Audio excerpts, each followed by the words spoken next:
ना संघर्ष ना तकलीफ, तो क्या मजा है जीने में। ना संघर्ष ना तकलीफ, तो क्या मजा है जीने में। बड़े बड़े तूफान थम जाते हैं जब आग लगी हो सीने में। हेलो दोस्तों, स्वागत है आपका आपके अपने YouTube चैनल अभिज्ञानपुर में। आज आपको जो ऑब्जेक्टिव वाली क्लास चल रही है उसमें हम आपको बताएंगे आपका संवेग संरक्षण से आपके टोटल आपकी परीक्षाओं में 12 से 15 क्वेश्चन पूछे गए हैं। ठीक है दोस्तों, जिनको हम 10 क्वेश्चन में लगभग आपको कंप्लीट करा देंगे जो आपकी प्रीवियस परीक्षाओं में पूछे गए हैं। ठीक है, और ये आपका जो संवेग संरक्षण के नियम से आप देखते होंगे कि बहुत से सवाल आते हैं। ठीक है ना, तो उसको हम आपको बता रहे हैं और न्यूमेरिकल भी बताएंगे और कुछ थियरी भी बताएंगे। तो आते हैं सबसे पहले वाले क्वेश्चन पर और देखते हैं सबसे पहला वाला क्वेश्चन क्या है। ठीक है ना दोस्तों, चलिए क्लास को शेयर जरूर कर दीजिए सभी लोग। चलिए पहला क्वेश्चन लेते हैं कि एक हल्के और एक भारी पिंड की गतिज ऊर्जा का अगर समान है तो किसका संवेग अधिक होगा। क्या बोला, गतिज ऊर्जा समान है। इसका मतलब आपको देखिए यहाँ पर क्या हिंट दे रहा है, एक बोला है गतिज ऊर्जा और एक बोला है संवेग। ठीक है ना, आपको हम पहले भी बताए थे गतिज ऊर्जा का फार्मूला होता है हाफ एम वी स्क्वायर और संवेग का फार्मूला होता है द्रव्यमान गुणे वेग। आपको ये सब कुछ बता चुके हैं और इन दोनों में हम संबंध बताए थे। और संबंध क्या बताए थे, हम बोले थे आप याद रखिएगा पी स्क्वायर बराबर 2 किलोमीटर 2 km, है ना, ये हम आपको बताए थे। इन दोनों से संबंध निकला था, ये के बराबर है और ये पी बराबर है। और आपको पता होगा कि ये कैसी राशि है, एक सदिश राशि है। ये सब तो हम आपको बताए हैं। चलिए हम अपने प्रश्न पर आते हैं। तो कह रहा है कि यदि इसकी गतिज ऊर्जाओं को समान कर दिया जाए, इसका मतलब हुआ कि गतिज ऊर्जा को नियत कर दिया गया, तो जो आपका संबंध आ रहा है यम से वो यही कुछ आ रहा है आपका, आ रहा कि नहीं आ रहा है। इसका मतलब यह हुआ कि पी स्क्वायर प्रोपोर्शनल यम, अर्थात किसी वस्तु का द्रव्यमान अगर अधिक होगा तो उसका संवेग भी क्या होगा, अधिक होगा। अगर द्रव्यमान कम होगा तो संवेग भी क्या होगा, कम होगा। कैसे, इस फार्मूले के वजह से आपको पता चल गया। ठीक है ना, तो ये क्लियर है कि अगर पिंड भारी पिंड होगा तो निश्चित ही उसका जो संवेग होगा वो क्या होगा, अधिक होगा। क्या होगा, अधिक होगा। और हल्का पिंड होगा तो क्या होगा भाई, हल्का पिंड होगा तो बिल्कुल भी उसका जो संवेग है वो क्या होगा, कम होगा। ठीक ना, तो यही हम आपको बताए थे। और ये फार्मूला बहुत ज्यादा इंपॉर्टेंट है। उस समय भी आपको समझाए थे कि फार्मूले पर डायरेक्ट सवाल बनते हैं और कभी कभी क्वेश्चन तो यही आ जाता है कि गतिज ऊर्जा और संवेग का में निम्न से कौन सा संबंध है। तो यही है पी स्क्वायर बराबर 2 किलोमीटर, याद रखे रहेगा, जहां के क्या है, किलोमीटर नहीं है, के क्या है, गतिज ऊर्जा काइनेटिक एनर्जी, हम द्रव्यमान है। तो जिस वस्तु का द्रव्यमान अधिक होगा उसका संवेग भी क्या होगा, अधिक होगा। ठीक ना, तो इसमें क्या कर रहा है कि बताइए किसका संवेग अधिक होगा, हल्के पिंड का कि भारी पिंड का। तो बिल्कुल बताइए किस पिंड का होगा, भारी पिंड का। ठीक ना, ऑप्शन नंबर कौन सा है भाई, ऑप्शन नंबर है सी। ठीक ना, तो ये आप समझ लीजिएगा। अब चलते हैं अगले क्वेश्चन पर और देखते हैं क्या है। ठीक ना, और अगला क्वेश्चन न्यूमेरिकल भी इसमें आपको बताए जाएंगे। जो न्यूमेरिकल के सवाल आ जाते हैं संवेग संरक्षण पर वो भी आपको बताए जाएंगे। ठीक ना, चलिए अगला सवाल देखते हैं क्या है। अगला सवाल कह रहा है किसी रॉकेट का उड़ान भरना किसके द्वारा समझा जा सकता है। देखिए जब रॉकेट का उड़ान भरना ये पूछ रहा है किसके नियम पर। देखिए पहला बात तो है न्यूटन के तृतीय नियम पर, सबसे पहला बात। दूसरा, ये पहला हो गया। दूसरा, ये संवेग संरक्षण के सिद्धांत पर कार्य करती है। किस पर, संवेग संरक्षण के सिद्धांत पर। और संवेग संरक्षण का सिद्धांत क्या कहता है, यदि किसी वस्तु पर कोई बाह्य कार्य न कर रहा हो, किसी वस्तु या निकाय पर कोई बाह्य कार्य न कर रहा हो तो जो उसका संवेग होता है वो नियत रहता है। अर्थात टक्कर के पहले और टक्कर के बाद का जो संवेग होता है वो बराबर होता है। क्या बराबर होता है, संवेग। यही संवेग संरक्षण का नियम है। तो याद रखे रहिएगा कि रॉकेट का उड़ान भरना संवेग संरक्षण के सिद्धांत पर कार्य करता है, या आप कह सकते हैं न्यूटन के तृतीय नियम पर कार्य करता है। और न्यूटन का तृतीय नियम ही क्रिया प्रतिक्रिया का नियम है। और यहाँ पर एक बात और समझने की जरूरत है कि जो न्यूटन के तृतीय नियम में 2 प्रकार के बल लगते हैं, एक है क्रिया बल और एक है प्रतिक्रिया बल। ठीक है, यहाँ पर 2 बल कार्य करते हैं।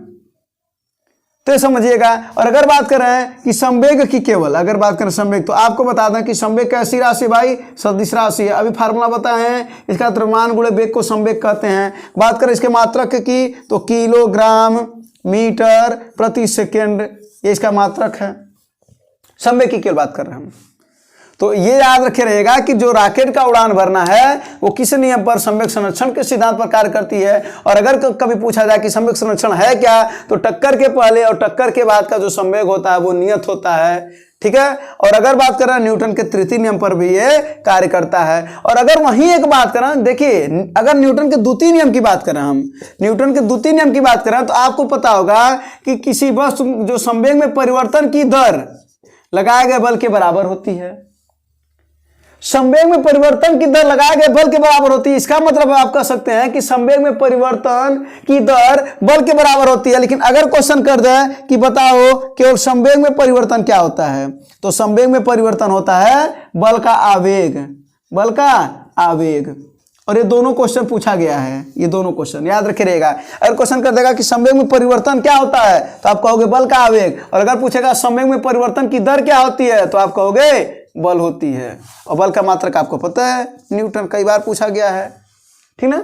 तो ये सब आपके क्वेश्चन हो गए। तो हम आते हैं अपने मूल क्वेश्चन पर। तो क्वेश्चन पूछ रहा था कि रॉकेट का उड़ान भरना किस पर कार्य करता है, तो वो संवेग संरक्षण के सिद्धांत पर, ठीक ना, या न्यूटन का तृतीय नियम। तो न्यूटन का तृतीय नियम ऑप्शन में दिया नहीं है, तो संवेग संरक्षण के सिद्धांत पर ऑप्शन नंबर बी आप सही कर लोगे, ठीक ना।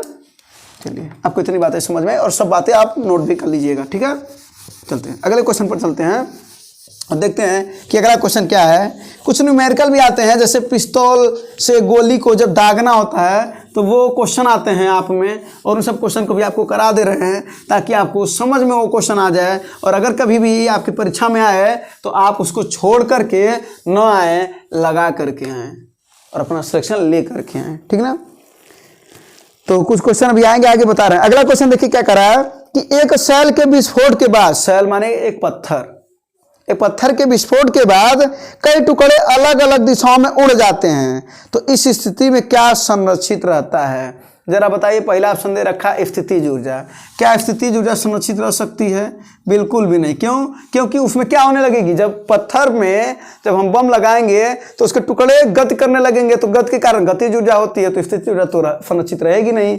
बात करें अगर हम बल की, तो बिल्कुल नहीं, ऊपर तो बल कार्य करने लगा। संरक्षित का मतलब होता है नियत हो जाए, तो नियत कौन सा रहेगा? कार्य। बिल्कुल कार्य तो हो ही रहा है, ठीक है। तो क्या संवेग नियत रहेगा, क्या रहेगा? संवेग रहेगा। और ये याद रखे रहिएगा, ठीक ना, संवेग इसका संरक्षित रहेगा। कब? जब पत्थर को हम किससे उड़ाए भाई, किससे उड़ाए? विस्फोट की बात है, यानी पत्थर में विस्फोट हो, बम से उड़ाए तो उसमें क्या नियत रहता है? संवेग नियत रहता है। ऑप्शन नंबर कौन सा भाई? डी है, ऑप्शन नंबर डी है, ठीक है ना। चलिए अब आते हैं कुछ क्वेश्चन पर, कुछ न्यूमेरिकल पर, और अगला जो है वो है आपका कुछ न्यूमेरिकल, ठीक है। चलिए अगला क्वेश्चन देखिए क्या है। कह रहा है 2 किलोग्राम की एक पिस्तौल से 150 मीटर प्रति सेकंड के वेग के साथ एक 30 ग्राम की एक गोली क्षैतिज रूप से चलाई गई है, तो पिस्तौल का प्रतिच्छित वेग कितना है? पिस्तौल का वेग कह रहा है। अब समझिएगा, तो सबसे पहले कुछ चीजें लिख देते हैं। एक है गोली और एक है बंदूक। तो गोली का द्रव्यमान लिख दे रहे हैं और इसका वेग लिख दे रहे हैं, और यहाँ पर बंदूक का द्रव्यमान और बंदूक का वेग, ठीक है ना। चलिए इसको हम मान लेते हैं M1 कर दें, इसको V1 कर दें, इसको M2 कर दें, इसको V2 कर दें। क्लियर रहेंगे आप, दो बातें हैं। अब देखते हैं क्या क्या दिया गया है, ठीक ना। तो कह रहा है 2 किलोग्राम की एक पिस्तौल फिर 150 मीटर प्रति सेकंड के वेग के साथ एक इतना, इसका मतलब है जो बंदूक है वो 2 kg का है, 2 किलोग्राम का है, और जो गोली है वो कह रहा है कितने? 30 ग्राम की है। तो 30 ग्राम का मतलब ये हुआ 0.00 30 ग्राम, 30/1000 कर लेंगे तो ये हमारा केजी में निकल जाएगा। तो ये हो जाएगा 0.03, सॉरी 0.03 केजी। हमें केजी में बदलना पड़ेगा, ये ध्यान दीजिएगा। ग्राम में दिया रहेगा कि तो किलोग्राम में बदलेंगे। क्यों? क्योंकि जो मात्रक दिया वो एमकेएस पद्धति में दिया, आगे दिया देखिए मीटर प्रति सेकंड दिया ना, तो उसको हमें बदलना पड़ेगा। तो किसको बंदूक से क्या दागी जा रही है? गोली दागी जा रही है ना, तो गोली का ना वेग दिया है, तो गोली का वेग कितना दिया है? वो दिया 150 मीटर प्रति सेकंड। चलिए 150 मीटर प्रति सेकंड, और इसी का आपसे पूछ रहा है। तो ये बताइए, जब हम बंदूक से गोली को दागेंगे तो जो इसका संवेग होगा वो संरक्षित होगा, इसका मतलब इसका संवेग बराबर होगा। तो ये होगा कि गोली का जो संवेग होगा वो बंदूक के संवेग के बराबर होगा। तो गोली तो संवेग बराबर क्या होता है? द्रव्यमान गुणे वेग, यानी m1 गुणे v1 बराबर m2 गुणे v2, m2 गुणे v2। तो m1 का मान कितना है भाई? 0.03। v1 का मान कितना है भाई? 150। m2 कितना है? 2 kg का, और v2 पता करना। और एक चीज और बता रहे हैं, ये एक चीज समझने वाली बात है यहाँ पर, ठीक है। अगर हम मान लेते हैं ये गोली, अगर ये बंदूक है और हम इसको से दाग रहे हैं, गोली दाग रहे हैं, तो जब गोली आगे जाती है तो बंदूक कहाँ आता है? पीछे। और आपको पता भी है न्यूटन के तीसरे नियम पर कार्य करता है। तो संवेग संरक्षण का सिद्धांत ही न्यूटन का तीसरा नियम पर कार्य करता है। तो जब हम दाग रहे हैं, ठीक है ना, तो क्या होगा? बंदूक हमारी थोड़ी सी पीछे आएगी। तो जब पीछे आएगी तो इसके वेग में हम कह सकते हैं ऋणात्मक हो रहा है। मतलब ऋणात्मक हो नहीं रहा, वो दिशा है उसका, मतलब वो विपरीत दिशा में आ रही है, वो विपरीत दिशा है उसका। तो याद रखे रखिएगा। चलिए अब इसको हम थोड़ा गुणा कर लेते हैं, गुणा भाग कर लेते हैं, ठीक ना। तो ये कितना हो जाएगा भाई? ये हो जाएगा 15 × 45, 4.5 हो जाएगा, और बटे 2 हो जाएगा, बराबर v2, और ये माइनस हो जाएगा ना 15 3। हाँ, अब इससे आप काट दिए तो 2.25, तो आपका v2 आया, वो आया -2.25, क्या? मीटर प्रति सेकंड। तो ये कितना है आपका? -2.25 मीटर पर सेकेंड। ऑप्शन नंबर कौन सा है भाई? ऑप्शन नंबर है ए। ऑप्शन नंबर कौन सा है? ए। ये और v2 है क्या? ये v2 क्या है? ये बंदूक का वेग है। तो यही आ गया आपका 2.25 मीटर पर सेकेंड, और यही पूछ रहा था, तो आपने बता दिया। तो अब पैटर्न समझा देते हैं आपको। तो पैटर्न क्या है कि कभी भी इस तरीके का क्वेश्चन आएगा तो गोली का संवेग और बंदूक का संवेग निकाल लेंगे। और ध्यान दीजिएगा कि बंदूक का अगर वेग की बात करेगा तो ऋणात्मक होगा, गोली के वेग की बात करेगा तो धनात्मक होगा, ठीक ना। तो कभी कभी होता क्या है ना कि आंसर में दोनों दिया रहता है, -2.25 मीटर पर सेकंड भी दिया रहता है और +2.25 मीटर पर सेकंड भी दिया रहता है। तो अक्सर करके पहला ऑप्शन देता है और हम लोग इस पर टिक कर देते हैं। नहीं, बंदूक की जो दिशा होगी, जो वेग होगा, वो ऋणात्मक दिशा में आएगी, यानी विपरीत दिशा में आएगी, वैसे ऋण हो जाएगा, ठीक ना। तो इस पर आंसर तो हमने दे दिया ना, ऑप्शन नंबर ए। चलते हैं अगले प्रश्न की तरफ चलते हैं और देखते हैं अगला प्रश्न क्या है, ठीक है ना। तो ऐसे ऐसे न्यूमेरिकल आते हैं। क्या ये न्यूमेरिकल आपको नहीं समझ में आया? आपको बस गोली का संवेग निकालना है, बंदूक को संवेग निकालना है, और संवेग बराबर आपको पता है द्रव्यमान गुणे वेग होता है, और उसी को संरक्षित करा देना है, बराबर करा देना है, और जो आप बराबर करा देंगे आपका आंसर आ जाएगा, ठीक है ना। चलते हैं अगले क्वेश्चन पर, देखते हैं अगला क्वेश्चन आपका क्या है। तो अगला क्वेश्चन आपका ये देखिए, ये क्वेश्चन को हम आपको बता चुके हैं, इसके पहले वाले में ही बता चुके हैं, ठीक ना। तो इसको हम थोड़ा सा जल्दी में बताते हैं, डायरेक्ट में आप कैसे लगा सकते हो, ठीक है ना। तो क्वेश्चन जरा पढ़िए। कह रहा है कि सबसे पहली बात यहाँ पर आप लिख दीजिए, एक जगह बंदूक है और एक जगह क्या है? गोली है ना। तो बंदूक का एक द्रव्यमान होगा और एक इसका वेग होगा ना। और अगर बात करें तो इसका एक का द्रव्यमान होगा और इसका एक वेग होगा। अब वही पूछ रहा है कि बंदूक का वेग बताना है, ठीक है। चलो तो देख लेते हैं कि पिस्तौल कितने की है। पिस्तौल है 3 kg की, और गोली का वेट कितना है भाई? गोली का 20 ग्राम। तो 20 ग्राम है ये, तो इसे हम केजी में कन्वर्ट करेंगे तो हम ये आ जाएगा, 1000 से भाग देना पड़ेगा। तो कितना आ जाएगा ये भाई? ये हो जाएगा 0.02 kg, ये हो जाएगा किसका? गोली का द्रव्यमान। और बात करें अगर इसका वेग का, तो गोली का वेग कितना भाई? 150 मीटर प्रति सेकेंड। अब देखो, अभी भी हमने बताया है कि बंदूक का जो संवेग है वही गोली के संवेग के बराबर होगा, बोले ना। और संवेग संरक्षण का सिद्धांत भी कुछ ऐसा कहता है। अब आपको क्या करना है? डायरेक्ट लगाना है। तो दिमाग पर रखिएगा, कुछ बातों को समझा रहे हैं। अगर बंदूक का वेग पूछेगा तो हमने आपको पहले भी बता दिया कि बंदूक का अगर वेग पूछेगा तो ये ऋणात्मक आएगा, गोली का वेग पूछेगा तो धनात्मक आएगा, ठीक ना। तो क्या करना है वो समझिए। क्या पूछ रहा, बंदूक का वेग पूछ रहा ना, तो बंदूक का वेग लिख लीजिएगा, ऋणात्मक कर दीजिएगा, और जो इन दोनों का जो द्रव्यमान और वेग होगा इसका गुणा कर लीजिएगा, अर्थात इसका और इसका गुणा कर दीजिए। इसका मतलब 0.02 का 150 में आप गुणा कर लेंगे और भाग दे देंगे किसके, इसके द्रव्यमान से, तो 3 से भाग दे दीजिए। अगर गोली का वेग निकालना होता तो क्या करते, तो इन दोनों का गुणा कर देते और इसके द्रव्यमान से भाग दे देते, ठीक ना। और ये ध्यान देने वाली बात है कि भाई यहां पर देता है, जानते हैं क्या, ग्राम दे देता है, तो इसी को ध्यान देने वाली बात हमें किलोग्राम में चाहिए। क्यों, क्योंकि यहां पर किलोग्राम है, ठीक ना। तो देखिए आप डायरेक्ट इस तरीके के क्वेश्चन को लगा सकते हैं। तो वेग बराबर क्या हो जाएगा, इसका द्रव्यमान और वेग का गुणनफल कर देंगे और इसका द्रव्यमान से भाग दे देंगे। तो जरा सा इसको आप कर लीजिए। ये क्या आ जाएगा भाई, ये हो जाएगा आपका 2 15 दूना 30 हो जाएगा ना, और बटा 3, तो कितना आएगा, 10 आएगा। तो 10 क्या, मीटर प्रति सेकेंड, तो -10 ना, तो भी बराबर -10 मीटर प्रति सेकेंड।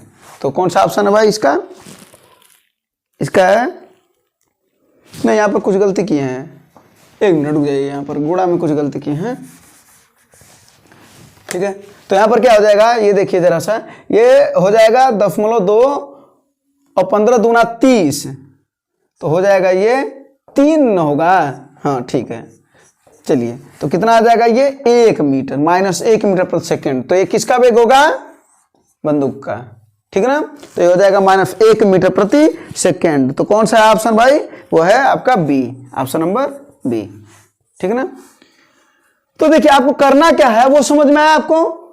तो आपको करना यही है कि जो ये वेग निकालना होगा अगर बंदूक का, तो आप क्या करेंगे, इन दोनों का गुणा कर देंगे और डायरेक्ट इससे भाग दे देंगे इसके द्रव्यमान से, बंदूक के द्रव्यमान से, तो आपका वेग निकल जाएगा। और याद रखे रहेगा कि बंदूक का वेग ऋणात्मक आएगा, गोली का वेग धनात्मक आएगा, ठीक ना।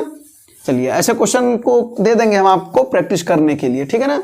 चलते हैं अगले क्वेश्चन पर देखते हैं और देखते हैं अगला क्वेश्चन क्या है, ठीक है।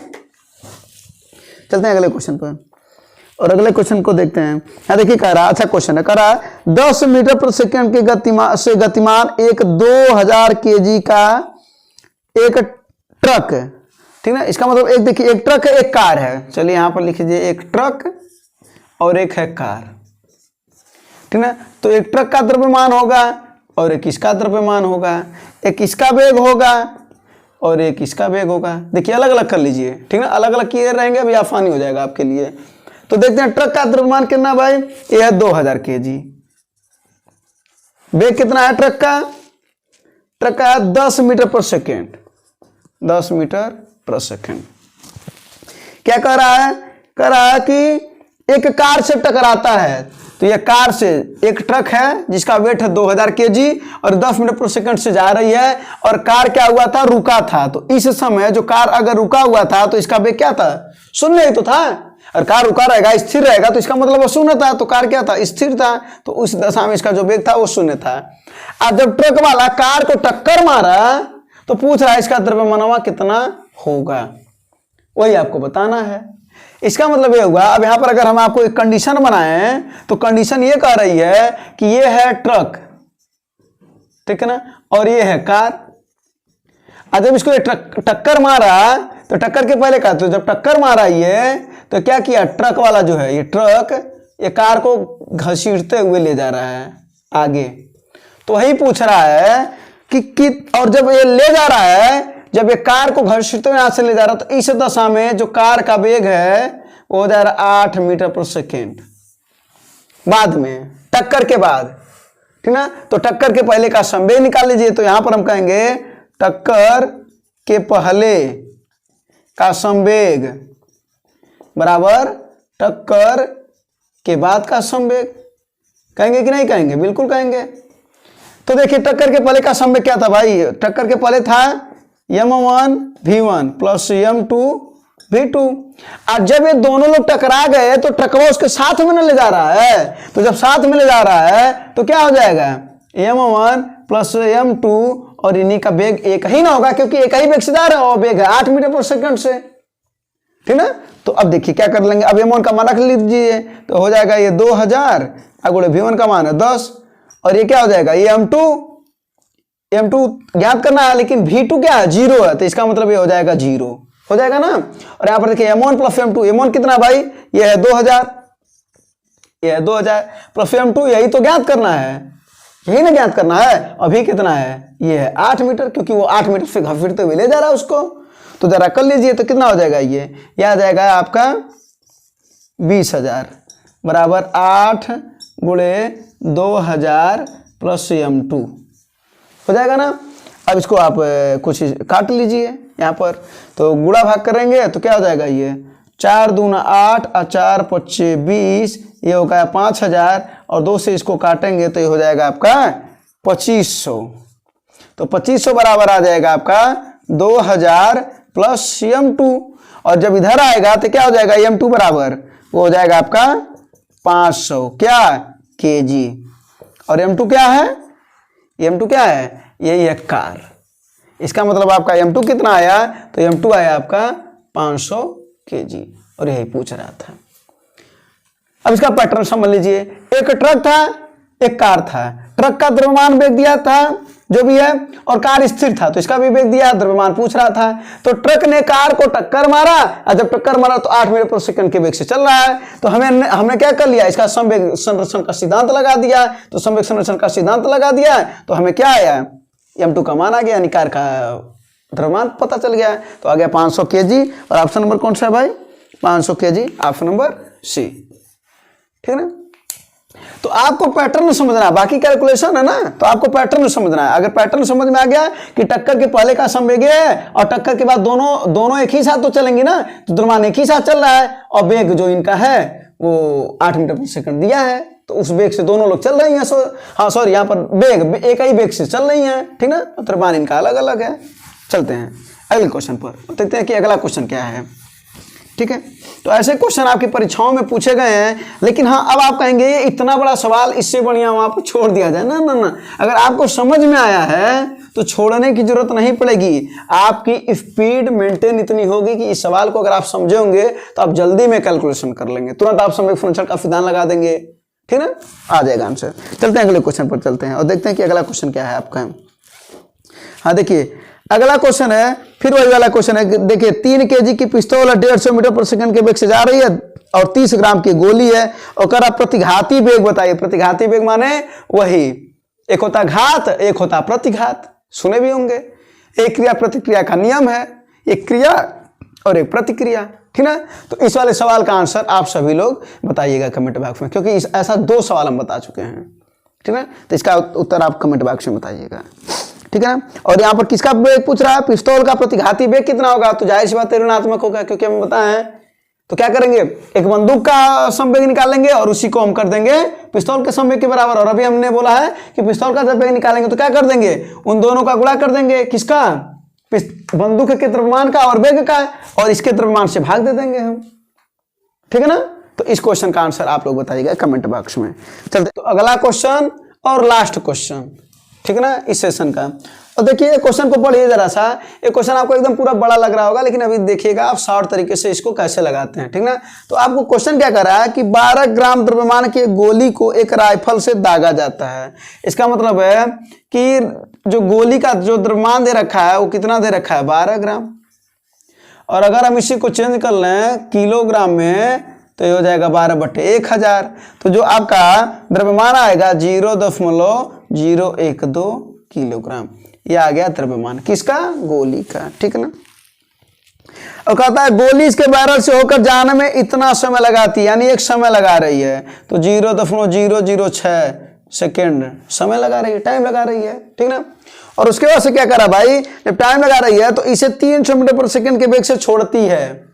तो जो इसका समय है, अरे सॉरी वेग जो है वो कितना दिया, 300 मीटर प्रति सेकंड।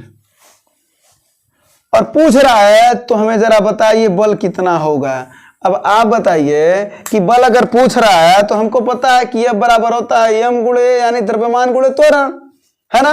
और बल का मात्रक आपको बताइए कि न्यूटन होता है,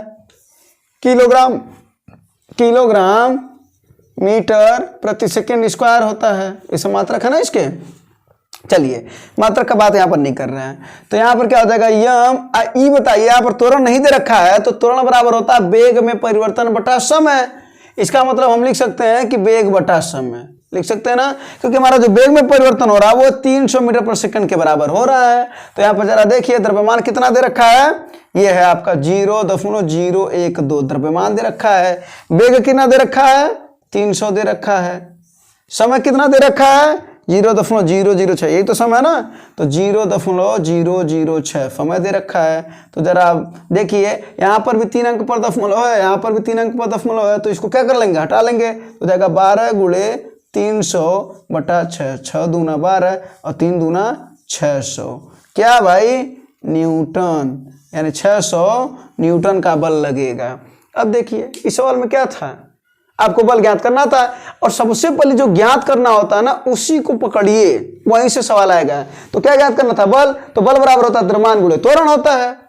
तो द्रव्यमान हमको मिला था, हमें त्वरण चाहिए था, लेकिन त्वरण हमें को ना देकर के वेग और समय दे रखा है, तो कोई बात नहीं, तो हमें वेग और समय पता है। अब देखिए जो v और t हमको पता चल गया, ये पता है त्वरण बराबर होता है v बटा t, वेग में परिवर्तन बटा समय, तो हमने फार्मूला में रख दिया और उसका आंसर आ गया।